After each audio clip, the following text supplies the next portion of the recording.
Hi, my name is Garance French, and this is Garance French Revolution. Welcome to the first episode of my podcast, Unscripted, a podcast that is unscripted and unedited unless absolutely necessary. In here, we're going to talk about movies, TV shows, and music, just like we do on this channel, but like more, it's more going to be more like personal matters, more in depth things, just more, cozy thing. I really wanted this to be cozy, so I'm in my pajamas. I'm going to show you. I have this my koala pajamas that you have seen if you um this is silly. I found them the other day because I went to my apartment and it was very cold, and so I took those because they're very warm. And I wore them in a vlog, and I want to wear them all the time because they're so cute and cozy and they keep me warm.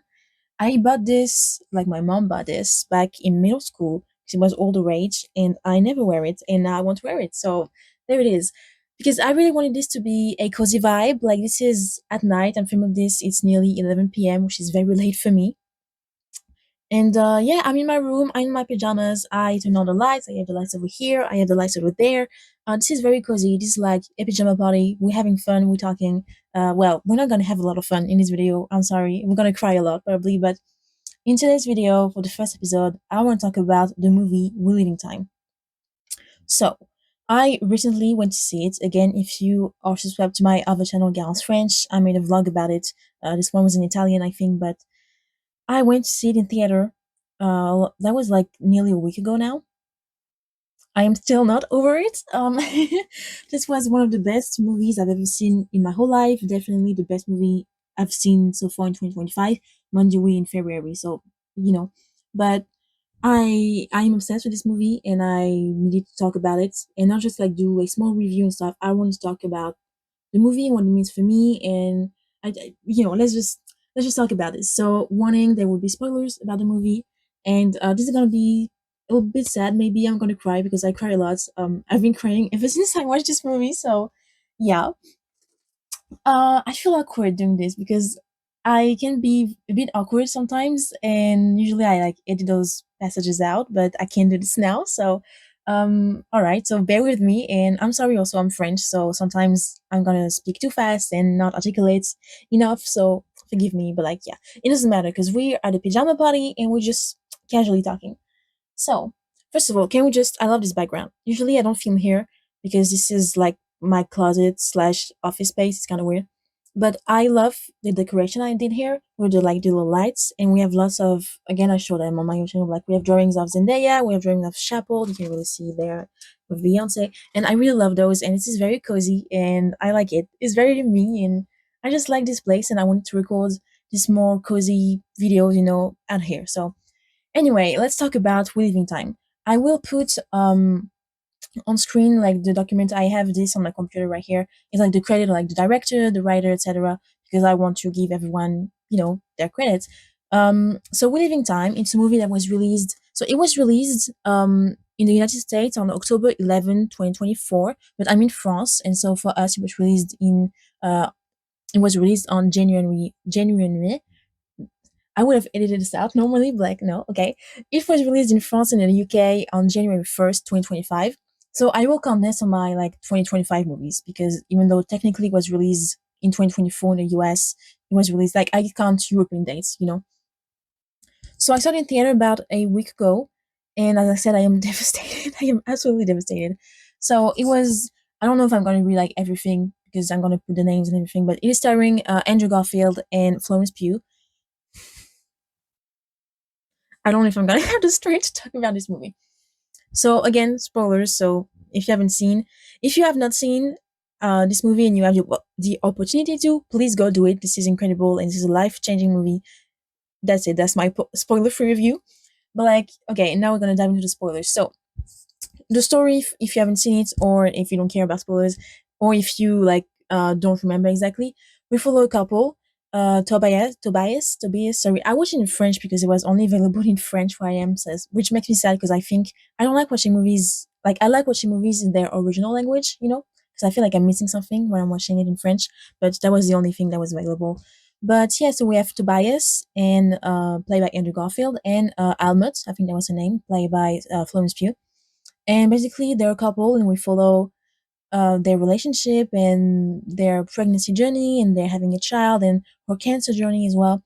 I read because I just went on like the Wikipedia page to learn more, get these things, but also like learn more about the story and like the movie itself.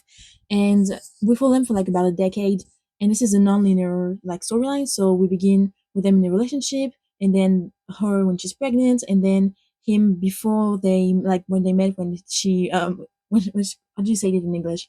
She runs him over with her car. Like I first when the first scene is like her running, picking some stuff, and then coming back home cooking, and then making she made like some ice cream, some weird flavor ice cream, and she goes into bed to make him smell. I was like, okay, cute scene, a couple. And then next scene, she was like big pregnant and about to give birth, and I was like, oh, are we jumping? Okay, maybe it's gonna be more about her pregnancy, like her like them having a child and stuff. And then there's scene right after she's not pregnant anymore, and that's when we find out she has like ovary cancer. And I'm like, so I was like, okay, so is this like jumping timelines, like non-linear timelines? Because I was like, at first I was like, this is non-linear timelines. Okay, so that makes sense. So okay, maybe we feel like them before and then during and right. But then went back to her not being pregnant, and I was like, huh? And I think that was the goal of the screenplay. That was why I think it was so good. But like, I was like, huh? Is this movie absolute genius or terrible? And then we find out, like when we go on to the movie, that Tobias, he's divorcing his wife, and so we're like, oh my god, no, they're divorcing. What happened? And then we find out he's divorcing. Like he meets her because while he's divorcing, he's like full on depressed and walking in the on the highway and stuff, and she runs him over, and that's how they meet. And like, okay, so he divorced his previous wife, and now he meets him. Like, okay, this is like non-linear. We're gonna jump. Thank God, because I expected so much. Everyone who watched this movie said it was absolutely amazing, and I can't wait to see it. I couldn't wait to see it because I love Florence Pugh. I like Andrew Garfield a lot. I haven't seen a lot of his movies, but I really like. I think he's a great actor. But I love Florence Pugh. Like I'm in love with Florence Pugh, and she's probably my favorite actress, of one of my favorite actresses anyway. And so I was expecting so much from this movie, and so when it started to like be confusing with the timelines, I was like, "Oh no, is this bad? Is this a bad movie? No." And then we went like, "Okay, okay, this is non-linear." Thank God. Like, who wrote this? Who wrote this? Nick Payne. Nick Payne, you played with my heart. You played with my heart. You can't do that. I was like, no. And I was like, ah, thank God. Like, it was a roller coaster of emotions. And I'm obsessed because this is something I'm a screenwriter myself, and this is something I would do, like trick the people into thinking this is a bad movie and like this is very confusing, and then no, it don't make sense. Like I love to do that, so I was feeling very like first I was like underwhelmed, like oh no, this is bad, and then no, okay, whew, I was relieved. So that's what I wanted to address first because that was really funny. I found it that was the only thing funny about this movie. It was a great movie. What else did I love? I really love as I said, I love Florence Pugh. She's one of my favorite actresses, and again, because I watched it in French, I feel like I missed something a little bit with the voice acting because it wasn't their voice. So if I can, I will try to see it again in English, or not. I don't know if I want to see it again actually, but yeah, as I said, this movie broke me. And I wasn't the only one because right after I'm gonna put it here, but I posted a story of me crying because if you have seen my vlog on my other channel, I went to see this movie at 6, and then I had another movie at 8, and I only had like 30 minutes in between, so I packed some very weird like lunch, just some bread and a can of orange juice, right? Just to go eat outside. Mind you, it was in the dark at night, in the cold, and it was starting to rain, and I was crying. I was crying like a stupid bitch outside in the rain, in the dark.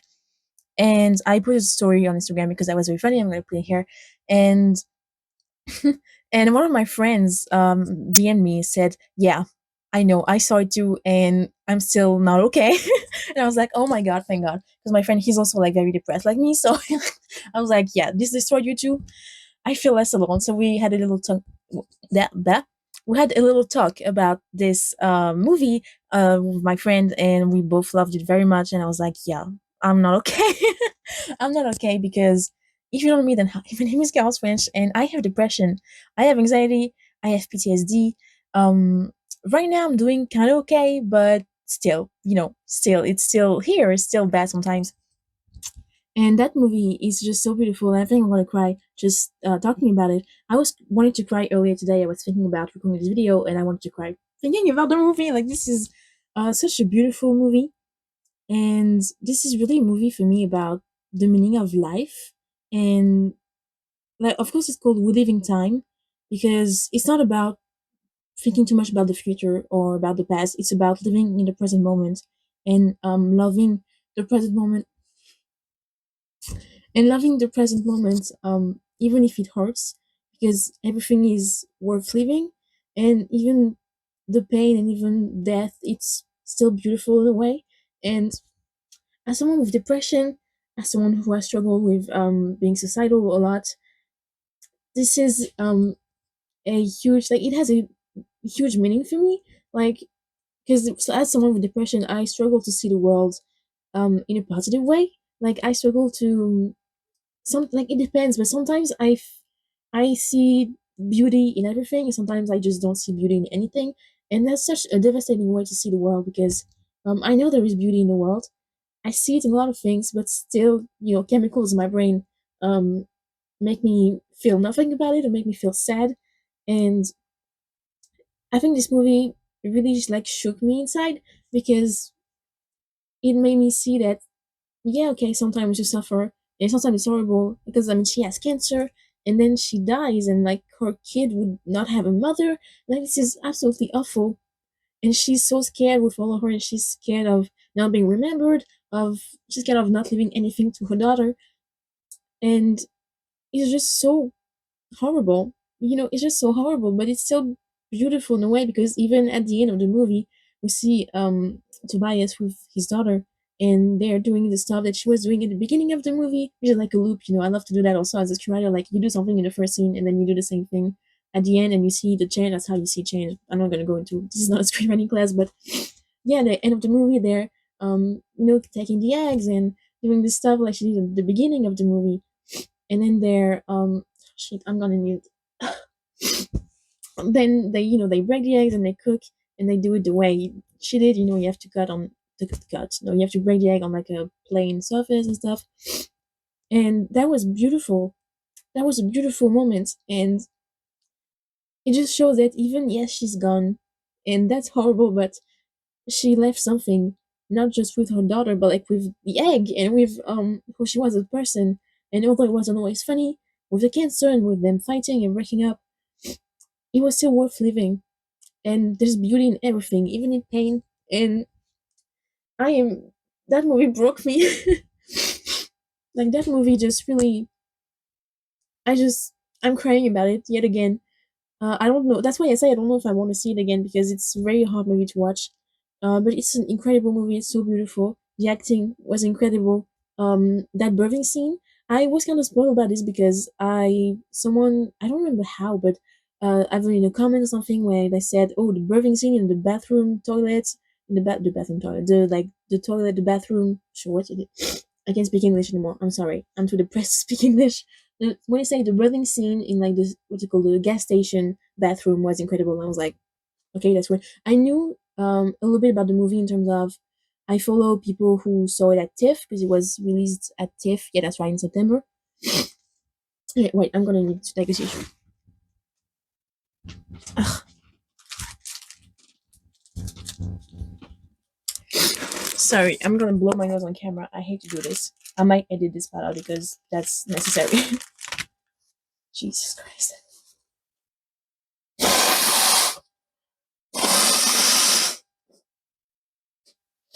I'm so sorry. This is disgusting, but I don't have any other choice.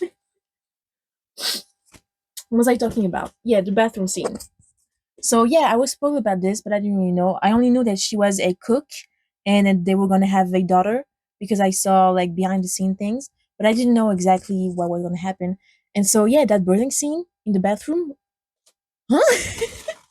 I was like, damn, like the level of it's very funny. Like, it's funny, but it's dramatic a little bit. And sorry, can't breathe right. No, it's really funny and it's still very beautiful, and that's what I love about this movie. It is funny, and we talk about cancer and we talk about death and stuff, but it is also very funny. And that birthing scene was incredible. Like, I was not expecting this, and like the two people that helped them like give birth, they were so cute. We only see for like these scenes, but like they were so cute. And at the end, was like, not handshake, fist bump. I can't speak English. I'm sorry. And no, that was absolutely amazing. And Florence Pugh, when she was pregnant, first of all, I don't know how they did this, like the belly, because obviously she was not really pregnant. Sometimes in the movies, they have these like fake bellies, obviously, because the actors are not pregnant.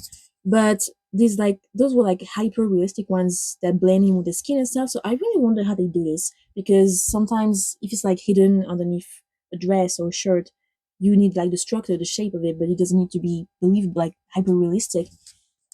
But this type of like fake wombs, they have to be realistic. And I need to like do some research on how they do this, because like I was like, dang, that's because we see her at some point she's like totally naked. We see her when they get into the bath, and she's like full on naked, and we see her from the side, and with like a huge stomach. And I was like, damn, it looks so real. And even from up close, it looked real. So I was like, I need to go see like exactly how they do this. Is this makeup?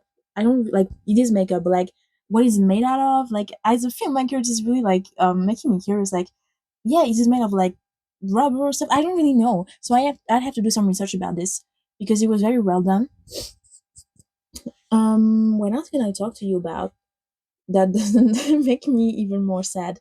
No, but I really truly love this movie so much.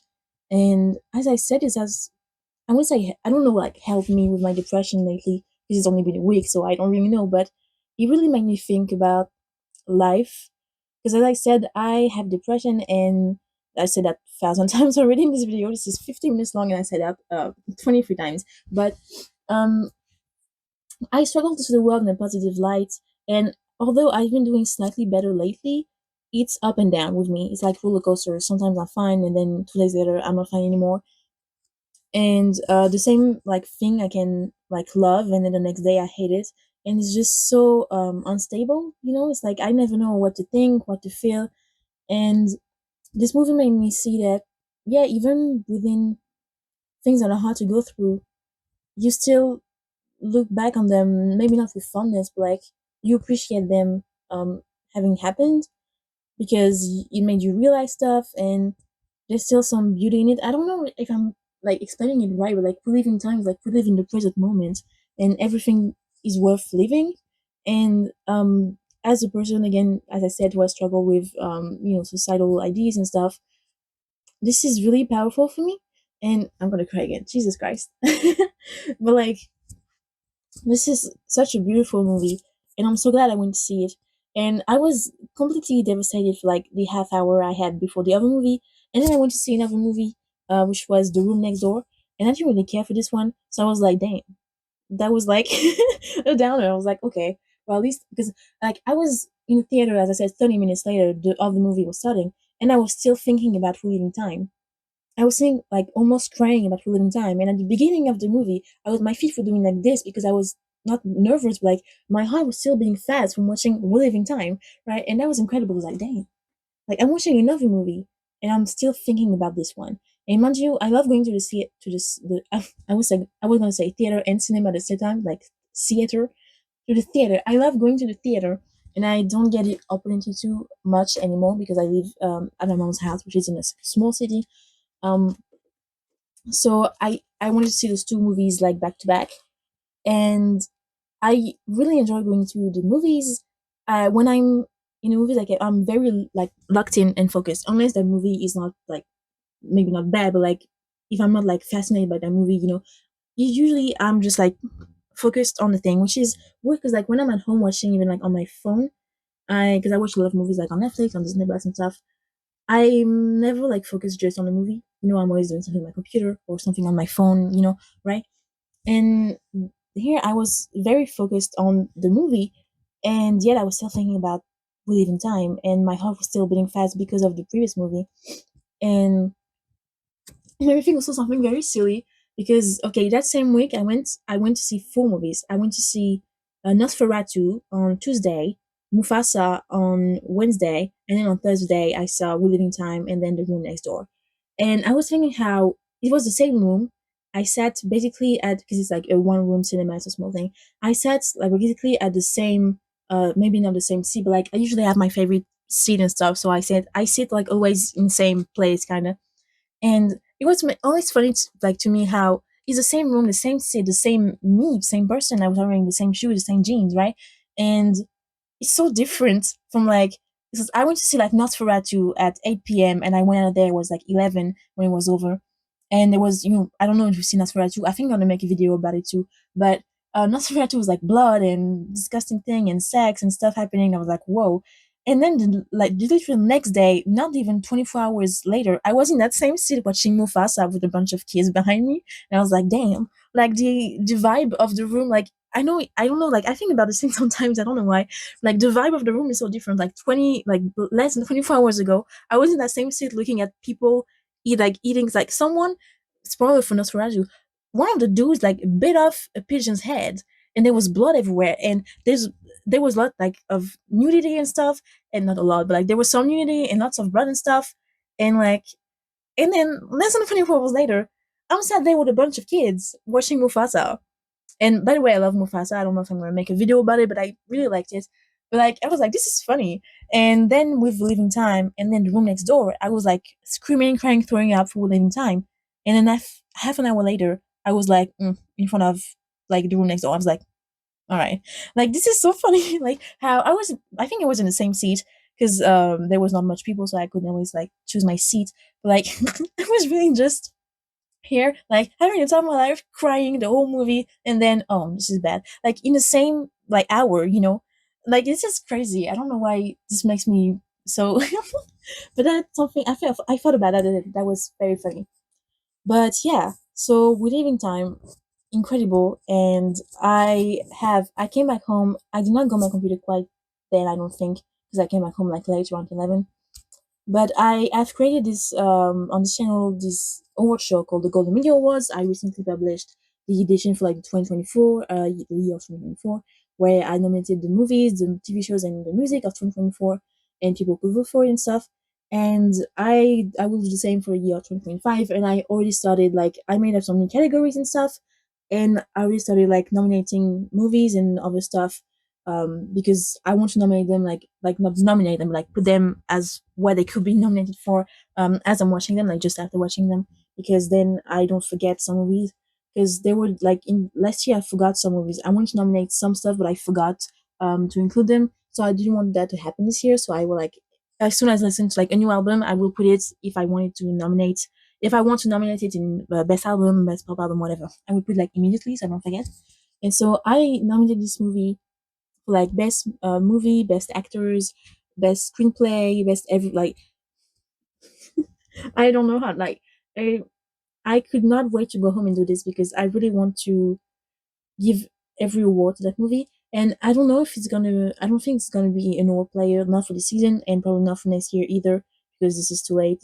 But, like, to me, this movie deserves millions of Oscars and every award you can imagine. Um, Florence Pugh and Andrew Garfield, they were such, like, they were the most. There were mostly two of them. Like, there were some side characters, but it was mostly the two of them. They carried that movie, like, so much. Their performances, they were playing off each other so well. They It was incredible. And I saw some behind the scenes, like, or interview that Andrew Garfield gave, where he talked about the sex scene when they went, like, they were so in the moment that they didn't even hear the director say cut and stuff. And, like, you can see in this movie that they gave their all, and, like, how passionate they are about this movie. Because I saw, like, it's not a big budget movie, because right now we have the box office, it's 53 million. It made $53 million.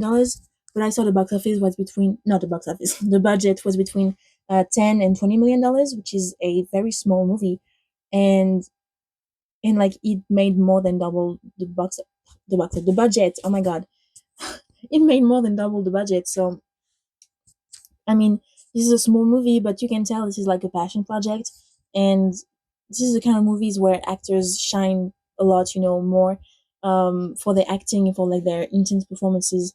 Because even if they play in, like, big stuff, they don't always have the opportunity to show the whole scale of their talent. But something else I love about Florence Pugh is I'm gonna be able to say it. Something else I love about Florence Pugh is how she's able to act in this more, like, indie. I don't think it's indie. I think it was A24, so it might be indie. But, like, these, like, small production movies, and at the same time playing, like, Marvel movie. Like, literally this year, she has been, like, she I will find the words. Don't worry. So she has released this movie this year, or like at the end of the year, or beginning of January, and she's gonna be releasing Thunderbolt, a Marvel movie, in the same year, and like I know she's gonna be great in both of those movies. Like she has so much range, and I love how she's able to play in big budget movies like Dune or a Marvel movie, and then go into these smaller movies like this one or others. I remember watching on Netflix The Wonder with her, and that was wonderful. Little pun, but like she's able to do so much. She works very hard. First of all, she releases like two movies a year, and she's great in all of them, like the big blockbusters, the action movies, and the small ones, drama ones. She's great in all of them, and it's like, damn, like, can you leave some for the others? Like, you were so great at everything. That's why she's one of my favorites, because like she can do pretty much everything. She has so much range, and I just admire her so much as an actress. And she really inspires me to make my movie. This movie really inspired me to continue making my short films, because if you don't know, then I have my own production company that I created last year, and I released two short films for the moment. The first one in French called La Princesse, and another one called There Is No Story. And I've been working on another one that I've been working on for like a year. And I was done with shooting it, but I wasn't on with the editing, and I just was not motivated. But then this movie really made me want to live in time and want to live in moments, and do the things that make me passionate, like this video, like my short film, like stuff that really make me happy, you know. And it really motivated me to finish. So I think I'm done with that movie, my short movie. I need to make like my mother, my sister watch it so that they can give me the opinion, see if everything works. But I'm mostly done with that movie, and I have had ideas for many other short films this year, and that made me very happy, because again, it made me want to embrace the moment, embrace, yeah, living in time is just embracing the moment, embracing whatever's happening, the good, the bad, and just appreciating life and seeing life as a gift. And I know sometimes it's hard for me to see this, to see life as a gift, because, as I said, depression, PTSD, anxiety, suicide, etc. But this movie really helped me. I don't know, like it opened something in me. It made me realize how great life can be, even in the difficult times. And I think that was the objective of the movie, and that's why it was such a great movie. It was a great screenplay, the acting incredible, the directing was amazing as well, and I just love everything. So if you can watch this movie, I strongly encourage you to. Of course, it's about cancer, it's about death, it's about stuff like this. So right. Oh wait, there was one thing I wanted to talk about that I really didn't care. Like didn't no, that I didn't really care, was not that bad. There was one thing I didn't care for in the movie. I'm gonna go like talk about it and then I end the video, because I don't want to make it like 3 hours long. But this movie was a 10 for me, but there was that one other thing that kind of, it wasn't that bad, but like it kind of stayed on my mind. So at the beginning of the movie, like of their story, because I'm gonna talk in terms of story and of terms of like the screenplay, because as you say, like we're jumping in time. So at the beginning of their relationship, so we learn that Tobias has divorced his wife because he wanted to have kids and she didn't, and then they had like long distance relationship. It wasn't working, but mostly also the kids thing. No, wait, no, that was her. Wait, no, that was him. That was also her. Okay. So he divorced his wife because of a long distance thing that didn't work out, and also the kids, like he wanted to start a family and she didn't, if I recall correctly. And we learned at Elmet, she had a girlfriend. First of all, a lot of representation, but she had a girlfriend, and I think they were pretty serious because they were working together and stuff. But then they broke up because her girlfriend also wanted to have a family, and Elmet didn't.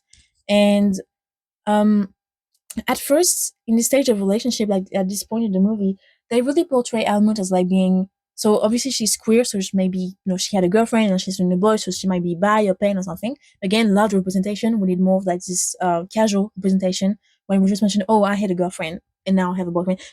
I love that. I absolutely love that. But she was really made into this girl, like, okay, so she's queer, so she's more like free spirited. And I don't remember if she had like tattoos or piercings, but like that was giving the vibe of blue hair lesbian type of vibe.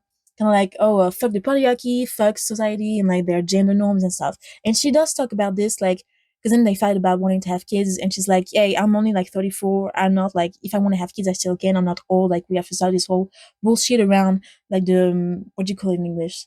L'horloge, like not being, like, having kids before you turn 35 and stuff, because then you're old and you're like, rigid or whatever. She I love how she goes that out. So she's portrayed as this really, as kind of like the, yeah, like I said, the like blue hair lesbian kind of vibe. Doesn't care about society in general and stuff, which is great. But then we learned that she broke up with her girlfriend because she didn't want to have kids. Fine, valid choice. I absolutely love that. Again, we need more precision about child-free people who don't want to have kids, and they don't have to justify themselves because that's just how it is. Not everyone wants to have kids, and that's okay. But she was like, obviously, if you break up with someone over not wanting to have kids, that's a big thing. That means you really truly believe in it. But then, that's a plot of story where the scenes right after, so we're jumping timelines. Then she's pregnant and she's having a kid with Tobias, who was like, okay, well, how did she change her mind? Because obviously she's in very, you know, it was very important for her not to have kids because she broke up with someone over this. So how did she go from breaking up with someone for not wanting to have kids to giving birth in a bathroom, like in a gas station bathroom, right? That's like the point of the screenplay at this point, to make you question how did we get there, what happened, which is great, a great tool as a screenwriter, I understand. So we learned that she didn't want to have kids, and then she fights with Tobias. They break up because he wants to have kids, and then they get back together. Stuff happen, and then we find out that like she has ovary cancer. So she has, I think, a stage 3 ovarian cancer. I don't really remember, but basically she's gonna have to get either, like, they have two options. She can get her entire uterus and ovaries removed, or only like a part removed. And anyway, so that's, she has to choose between those two options. And she's like, well, if I remove everything, then I won't be able to have kids. But if I remove like only one ovary, then I will still be able to have a kid, like be pregnant and give birth, etc. And so at this point, she's like, he's talking, like they're talking together, and he's like, well, you'll do whatever you want, like I respect your choice. Again, I love how great, like there was zero masculine toxicity in this movie. Andrew Garfield, I love him. He's, I think in real life he's also kind of like this, so that's what made his performance kind of more authentic in my eye. But yeah, I like how he was like, okay, whatever you do, it's your body, your choice. Not that. um I will respect whatever you want, and I will be there for you. Great great boyfriend. Like that's the bar, ladies, that's the bar. Like don't accept anything underneath. And she's like, okay, she's talking about options, like, okay, do I want to do this? Then I won't be able to have kids. And then she's like, well, there's a world, I can imagine a world where I have kids with you, so I want to keep, my ovary, so that if we can have kids, I'll have at least one kid. And I don't mind that she changes her mind, because obviously I understand she has like ovarian cancer, so she made her think about maybe herself and motherhood and stuff like this. But what I didn't care for is that she changed her mind very quickly. Like we don't really see how she's like, oh, I don't want to have kids, and then boom, ovarian cancer, and then she's like, you know what? I'll just keep my ovary so that we can have kids. And it's like, I understand where it was going, but I wanted maybe more, just like a couple more scenes of her thinking about this. Maybe I missed something. I don't know. I'd have to rewatch it, but like, I think it was a bit rushed, that part. Like, oh, we just jumped from I don't want to have kids to now want to have kids because I've had cancer of my ovary and I don't want to miss the chance to have kids. I understand that. As I said, I absolutely understand just that cancer like announcement shaking your whole world and making you wonder about, wanting to be a mother, wanting to have kids, etc. Wanting to like birth someone or adopt someone, whatever. I totally like agree with how it went in the screenplay, but like I want it to be more. I just want it to be a little bit more developed. That's the only thing I can say. That's literally the only thing I didn't like about this movie. It's like that one little plot. I wanted it to be a little bit more like, yeah, this like just a couple more scenes of her thinking about it, balancing options, saying, do I really want this? I don't know. Do I want to have kids? What does it represent for me? I mean, I broke up with someone because I didn't want to have kids, and like just the next person I meet, and now I have cancer, so I want to have kids. Like I understand the thought process, but I just, yeah, wanted to be a little bit more developed, if that makes sense. So that's the only thing I didn't like about this movie. So that says how great it is, because that's not, it's not the lack of the thought process, just I wanted to be more detailed, is all. But yeah, other than this, I really like this movie. Even like the transformation of, yeah, lesbian, blue hair lesbian vibe, child free woman to wife, mother. I don't think they're married, but like, you know what I mean? Like mother and stuff. I get a transformation, and I'm not saying it's bad, because obviously women are allowed to change their mind. People in general are allowed to change their mind about wanting to have kids, wanting to get married and stuff. I think that was just a bit brutal, is all. Like, I think I wanted to be just a couple more scenes of her thinking about it, talking about it, right? But that's literally the only thing I can say about this movie that I didn't care for. It's not that I didn't like it. I didn't care for it. I didn't hate it. So that's how good this movie is. But yeah, I think I want to end this video talking about the end of this movie because, girl, girl, she does the Bocuse d'Or, which is a French competition, by the way. Which is, I don't know, make me laugh because I'm French. The Bocuse d'Or is a cooking competition. Paul Bocuse was a French chef, and so she wants to compete in the Bocuse d'Or, and she likes about it and stuff. And then they go to Rome. I recognized Rome because I love Rome. I've been there a couple of times, and I recognized Rome. I was like, wait, that's street. It looks like Rome. And then I saw the what do you call, the panneau, like the street sign. It was in Italian. I was like, that's Rome. And so yes, they were in Rome for the Bocuse d'Or. And so we can see she does a competition, but she's, as I said, she's going through cancer and stuff, so she's battling. It's very overwhelming for her, and she does her best. And then like they are both in the audience, her daughter and Tobias, they're in the audience cheering her, and that was very beautiful. Again, I think I was crying at this point so much. um and then, she just, before, like, she finished like her plates, and then she gives her chef, she's like, you're the chef now. I'm going, like, I'm done with this. I did my best. She really wanted to compete in the Bocuse d'Or. That was like her dream. And so she did this, but now she wants to be with her family. And so I'm gonna cry. Then they go ice skating because, if you have seen the movie, she used to ice skate when she was younger. She was very good at it, but then it was like her father died, and she, like, ice skating reminded her of her father who passed away, and so she didn't want to do this anymore. And then she takes Tobias and their daughter ice skating, and that's the last scene of them together, because after this, like, they're ice skating, the three of them, and then and then when they're like, okay, mommy's gonna go now, you say goodbye to mommy. And she, like, skates on her own, and she leaves them, like, on their own, and they wave at each other. And then we cut to the life of them being, like, alone, of her obviously being gone. And, like, we don't know that in the movie that it's her last scene. But now when we think about it, it's like, yes, it's obvious.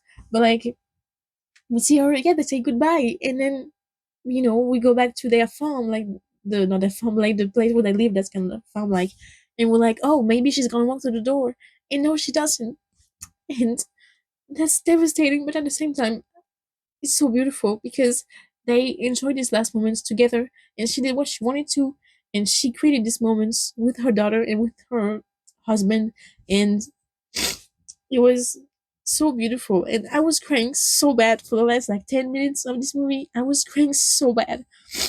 I'm still crying. And it was just so, so beautiful. Jesus. Ugh, sorry. But, like, that was so beautiful. And this movie, having this movie changed my life. Like, I'm maybe exaggerating, but, like, it was amazing. And this last, yeah, 15-10 minutes. No. No, you can't do that to me. Like, I was crying in the theater, and then I was crying in the streets alone. And I was crying for like 30 minutes outside in the dark. It was starting to rain. It was cold. I was eating a slice of bread as my meal, and I was crying so bad.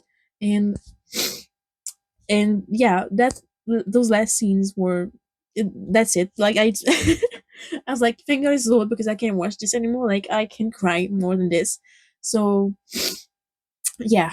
All right. I think this is gonna be it for this first episode of my podcast, Unscripted, where we cry. Apparently, we cry in every freaking video. But yeah, We Live in Time was truly an amazing movie, and it made me feel so different about movie making, but also about life. Like, that's how good this movie was, and I will try to see it again if I can. But, like, if I want to, if I can, like, physically can, if I can get a hold of that movie, but also, like, if I can mentally, because who. Anyway, thank you so much for watching, for listening. This is the first episode of my podcast series. I'm going to do a lot more about a lot of different subjects. And yeah. So we're going to cry a lot more. Maybe not about every movie, but we're going to have some emotions about other movies. We're going to find each other again in this little, like, setting. I really like, with the lights and my pajamas, and, like, we're having a pajama party when we cry together, because that's beautiful, because we need to live in time, we need to live in the moment and enjoy our pajama party. Right? I'm so in denial. Anyway, thank you so much for watching this video. I hope you enjoyed it. You can leave a like, comment, and subscribe. I'm gonna make it. Please tell me in the comments what you thought about the movie. If there are other things you want me to talk about. And I have other channels if you want to check them out. The link in the description. Thank you so much. I'm gonna go cry on my own in the dark now. And yeah, thank you so much. And I hope you're having a great day. And I'll see you soon in another episode of my new podcast. Bye.